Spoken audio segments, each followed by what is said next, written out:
사랑의 예수님, 오늘 이 아침에도 감사와 찬송을 올려드립니다. 예수님으로 인해서 우리가 매일 아침 눈을 뜨고 그 예수님을 말씀을 통하여 만나며 또한 예수님께서 하신 것처럼 우리도 그 삶을 따라갈 수 있도록 인도하여 주시니 감사를 드립니다. 우리가 어떻게 존재하는지, 어떻게 이렇게 살아갈 수 있는지를 다시 한번 생각하며 오늘도 겸손하게 그 예수님의 인도와 성령님의 이끄심을 바라보며 기대하는 저희들 되게 하여 주시고, 또한 이 생명의 빵을 먹을 때에 우리의 영육이 더욱더 강건하여져서 예수님처럼 선한 일을 따를 수 있는 그러한 능력과 힘을 주시옵소서. 주님을 사모합니다. 기대합니다. 우리를 구원하신 예수님의 이름으로 기도드립니다. 아멘. 안녕하십니까, 선한 제자교회 성도 여러분. 2023년 3월 20일 월요일, 또 새로운 한 주간 아침이 시작되고 있습니다. 네, 64번째 이야기, 유대인과 제자들 무엇이 다른가? 네, 두 번째 시간이죠. 지난 시간은 사실상 오리엔테이션이었고, 이제 오늘부터가 이제 실질적으로 말씀 묵상에 들어가죠. 그래서 제자는 예수님을 따를 수 없다. 조금 의아한 제목인데, 이게 뭘까 싶죠. 제자는 예수님을 따를 수 없다라는 제목으로 요한복음 14장 1절부터 4절까지의 말씀을 우리 함께 보도록 하겠습니다. 자, 너무나 유명한 구절이죠. 너희는 마음에 근심하지 말라. 하나님을 믿으니 또 나를 믿으라. 내 아버지 집에 거할 곳이 많도다. 그렇지 않으면 너희에게 일렀으리라. 내가 너희를 위하여 거처를 예비하러 가노니 가서 너희를 위하여 거처를 예비하면 내가 다시 와서 너희를 내게로 영접하여 나 있는 곳에 너희도 있게 하리라. 내가 어디로 가는지 그 길을 너희가 아느니라. 네, 지난 시간, 자, 오늘 말씀 묵상하실 때 바로 그 앞전 시간에 바로 앞에 이야기, 그 오리엔테이션이죠. 그 부분을 꼭 숙지하시고 오늘 말씀을 들으셔야 됩니다. 자, 지난 시간 우리는 요한복음 2부, 저 2부가 시작되었죠. 2부의 본론 1, 그렇죠. 그 본론 1이 A와 B로 되어 있는데 그 B에 해당하는 부분을 우리가 지금 묵상하고 있고, 이 부분은 예수님과 특별히 제자들의 그 문답으로 되어 있다고 말씀드렸죠. 베드로, 도마, 빌립의 이렇게 순으로 질문과 대답이 이루어지고 있고, 이때 제자들이 무슨 질문을 했는가를 주목하는 것이 그 본문 말씀의 이해를 돕는데 훨씬 더 도움이 된다, 중요하다 말씀드렸죠. 또한 유대인들과 뭐 별다를 바가 없는 그런 제자들의 모습이지만, 그렇죠, 그 모습을 통해 지금 제자들은 여하튼 예수님을 따를 능력이 없다 하는 것을 가르쳐 주었고, 그래서 훈련이 필요하다. 결론적으로 예수님과 함께 계시지 않은 것만 같은 이 시간, 그렇죠? 그 시간이 바로 훈련 과정이다라고 말씀드렸죠. 자, 그리고 예수님께서 오늘 본문, 자, 1절부터 4절 베드로에게 하신 말씀, 네가 나를 3번 부인할 것이다. 앞에서 이 말씀하셨죠. 이 말씀을 하신 이후에 이제 바로 이어서 하시는 말씀입니다. 그게 뭡니까? 믿어라. 그렇죠? 믿어라. 마음에 근심하지 말고 하나님을 믿으니 또 나를 믿어라. 그렇게 말씀하십니다. 그리고 내가 아버지 집에 거처를 예비하러 간다. 이제 그 말씀을 딱 하시거든요. 자, 앞에서 베드로가 주여 어디로 가시나이까? 그리고 주여 내가 지금은 어찌하여 따라갈 수 없나이까? 이렇게 두 가지 질문을 했죠. 또 주를 위하여 내 목숨을 버리겠나이다.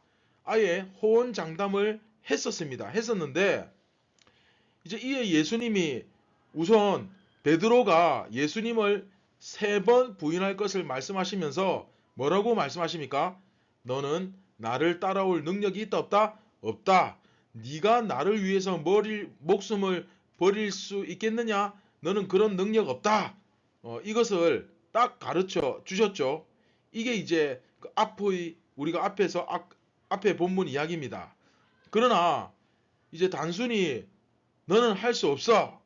너는 무능력해. 하고 뭐 말씀을 끝내시는 게 아니죠. 그렇죠? 예수님은 제자들의 그 무능을 드러내는 것으로 멈추신 분이 아닙니다. 비록 제자들이 무능하지만, 근데 무능한 건 사실입니다. 무능하지만, 그래서 예수님과 함께 갈 수 없지만, 그렇다고 예수님이 제자들을 버리시지는 않습니다. 그렇죠? 다만 예수님은 근심하지 말고 믿으라! 이렇게 말씀하시죠. 자, 이 파트가 끝나는 부분, 마지막까지 여러분 가시면 얼마나 큰 하나님의 은혜를 여러분들이 받고 있는지, 또 여러분들이 받은 이 큰 은혜가 얼마나 대단한 것인지를 아마 실감하게 될 것입니다.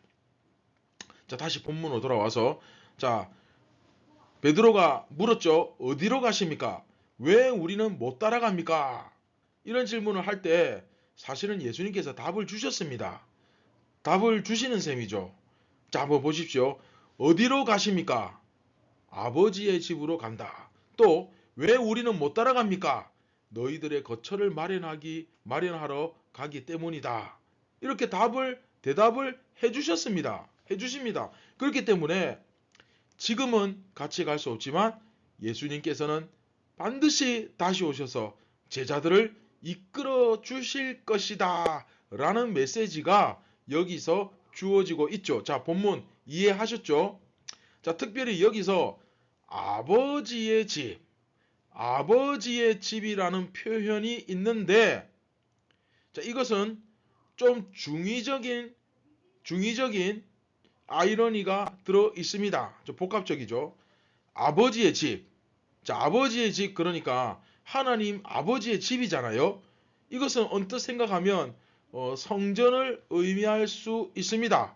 그렇죠? 예루살렘 성전. 지금 예수님은 분명 예루살렘 성전으로 가실 겁니다. 거기서 재판받고 십자가 지시고 죽으시겠죠? 다 압니다. 그러나 그 성전은 제자들이 함께 들어갈 수 있는 성전이 아닙니다. 실제로 예수님 재판받을 때도 아무도 못 따라갔죠.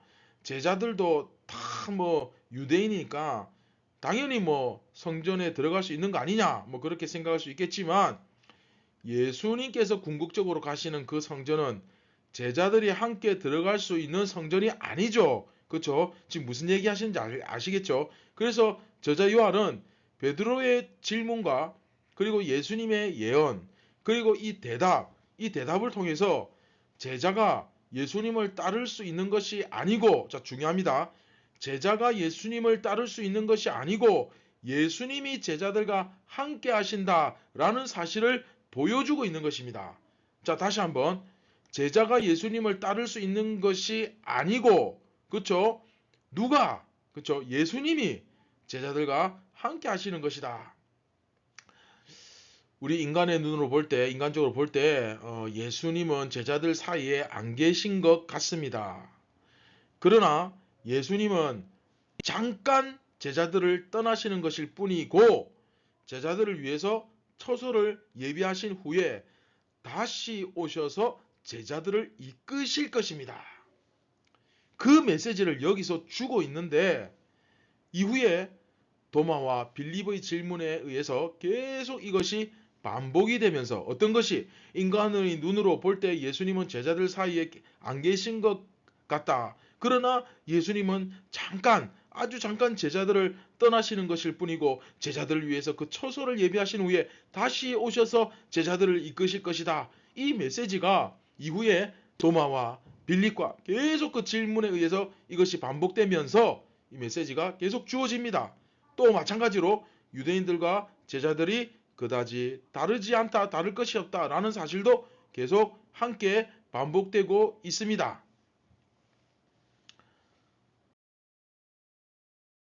자, 오늘 말씀 마무리하도록 하겠습니다. 지금까지 우리는 어쩌면 예수님처럼 살고 예수님처럼 죽는다 할 때 마치 우리가 그렇죠? 우리가 예수님을 따를 수 있는 것처럼 착각하는 마치 그게 가능한 것처럼 들리는 그런 뉘앙스로 우리는 많이 이야기를 했습니다. 예수님을 따라야 된다. 예수님을 쫓아야 된다. 예수님처럼 살고 예수님처럼 죽어야 된다. 그렇죠? 그러면 이게 뭐냐? 네. 분명하게 이야기하자면 우리는 예수님을 따를 수 없습니다. 무슨 소리 하는 거냐? 또 이게 도대체 무슨 얘기냐? 네. 예수님이 제자들과 함께 하시는 것이죠. 그렇죠? 우리가 사실은 예수님을 따르는 것이 아니라 예수님이 우리와 함께 하시는 겁니다. 임마누엘의 하나님. 그렇죠? 따라서 그 예수님의 삶을 추구하고 따르는 제자들은 자신이 예수 그리스도를 본받고 예수님을 따른다고 해서 또 내가 예수님을 참 믿는다고 해서 그것을 자랑하거나 뭐 대단하게 여길 필요도 없고 또 내가 그분의 삶을 온전히 뭐 제대로 따르지 못한다고 해서 너무 그렇게 의기소침할 필요도 없어요. 그렇죠? 사도 바울의 고백처럼 오직 나의 자랑은 예수 그리스도 뿐이라는 거예요. 나의 자랑할 것은 예수 그리스도밖에 없다. 내가 신앙생활 잘하는 건 내가 뭐 예수 잘 믿는 거 이게 사실은 자랑할 거리가 안 됩니다. 왜? 내가 잘 믿는 것이 아니라 예수님이 나와 함께 하셨기 때문입니다. 할렐루야. 이해되십니까? 다만 그렇죠. 우리가 예수님의 제자로서 예수님의 삶을 따르고 또 그분을 닮아가는 존재라는 그 정체성만큼은 결코 흔들려서는 안 되겠죠. 내가 비록 부족하고 또 더 잘하고 그것과 상관없이 확실하게 내 정체성, 내가 누구인지에 대한 개념 파악은 확실하게 하고 있어야 됩니다. 그 정체성이 흔들리면 안 되죠. 아무리 세상이 제멋대로 돌아가는 것처럼 보이고 그렇죠. 실제로 내가 이렇게 주님의 말씀만 붙잡고 탁 살아가기에는 세상에서 도저히 살아갈 수 없을 것 같고 그렇죠. 정말 답이 안 나오는 그런 상황까지 간다 할지라도 우리의 정체성은 결코 흔들림 없이 견고하게 서야 될 줄 믿습니다. 조금 부족해도 조금 더 모자라도 우리는 끊임없이 예수님을 닮는 삶, 예수님을 닮은 삶, 예수 그리스도를 드러내며 내 성질, 내 기질, 내 성질머리가 툭툭 튀어나오는 것이 아니라 예수 그리스도가 내 삶을 통해서 드러나며 그분께 영광 돌리는 삶을 추구해야 하고 목에 칼이 들어와도 아닌 것은 아닌 것입니다. 무슨 말이냐면 예수님께서 여러분 이 세상에서 어떻게 사셨습니까? 예수님께서 이 세상에서 호사와 사치를 누리셨습니까? 아니잖아요. 적어도 예수님이 그 나귀를 타고 오신 이유, 예수님이 이 땅에서 그렇게 살아가신 이유를 우리가 적어도 최소한 말씀을 통하여 이해하고 깨닫게 된다면 우리가 이 세상의 부유함을 당연하게 여기서는 안 된다는 말이죠. 그걸 나쁘다는, 그걸 누리지 말라는 게 아니에요. 물론 그것이 주님께서 주시는 은혜일 수도 있겠지만 중요한 것은 이거죠. 스승도 누리지 않은 것에 대해 제자가 최소한 그것을 누릴 때 미안함은 가지고, 그렇죠? 미안함도 없이 그것을 마치 당연하게 여기는 것은 제자의 올바른 모습이 결코 아니죠. 그러면 한번 상식적으로 생각해 보세요. 예수님을 믿고 내가 예수님처럼 살겠다, 예수님처럼 살고 예수님처럼 죽는다 할 때 그 말은 전부 다 거짓말입니다. 순 거짓말이죠.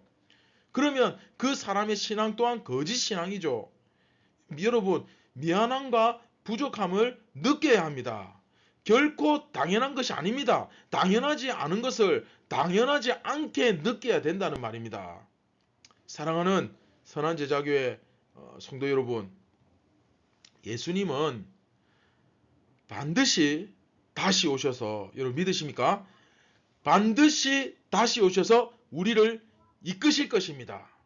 그렇게 될 때 그 주님의 이끄심에 당연히 따라가는, 예수님의 이끄심을 받기에 너무나 마땅한 예수님의 참 제자로서 준비되어지길, 훈련되어지길, 오늘도 그렇게 살길 주님의 이름으로 축원드립니다.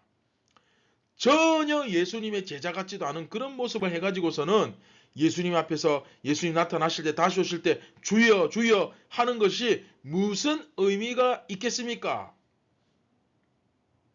예수님께서 초림하실 때 의인을 부르러 온 것이 아니라 죄인을 부르시러 오셨던 것처럼 예수님은 이후에 제자들을 다시 부르시러 이끄시러 오실 것입니다. 우리가 정말 오늘 이 말씀을 결코 흘려 듣지 말고 정말 우리의 신비에 마음에 잘 새겨서 정말 생명수 같은 말씀이 될 수 있길 주님의 이름으로 축원드립니다. 네, 다 함께 말씀을 기억하시면서 우리 함께 기도하시겠습니다. 참 고마우신 예수님 감사를 드립니다. 오늘도 저희에게 변함없이 이렇게 생명의 떡을 먹여주시고 우리 스스로는 깨달을 수 없는 이 진리를 성령께서 깨닫게 하여 주시니 감사와 영광을 올려드리기 원합니다. 사랑하는 예수님, 우리가 말로만 주여 주여 하는 자들이 아니라 정말 예수님처럼 살며 그 예수 그리스도를 우리 삶 가운데서 드러내며 정말 세상에서 너희들이 참 예수님의 제자라 그렇게 인정받는, 그리고 무엇보다 우리 주님께 인정받는 진정한 예수님의 삶을 따르는 제자 이스라엘 교회가 되게 하여 주시옵소서. 우리의 부족함을 아시는 주님, 우리와 함께 하여 주시고 우리에게 필요한 능력과 힘을 공급하여 주옵소서. 오늘도 예수님처럼 살고 예수님처럼 죽기를 결단합니다. 모든 영광을 예수님께 올려드리기 원합니다. 우리를 권하신 예수님의 이름으로 기도드립니다. 아멘. 사랑하는 선한 제자 교회 성도 여러분, 오늘도 예수님처럼 살아갈 때에 예수님이 나와 함께 하시는구나 하는 것을, 이 놀라운 기쁨과 감격을 제대로 한번 누리시는 오늘 이 아침, 오늘 이 하루가 되기를 주님의 이름으로 축원드립니다. 감사합니다.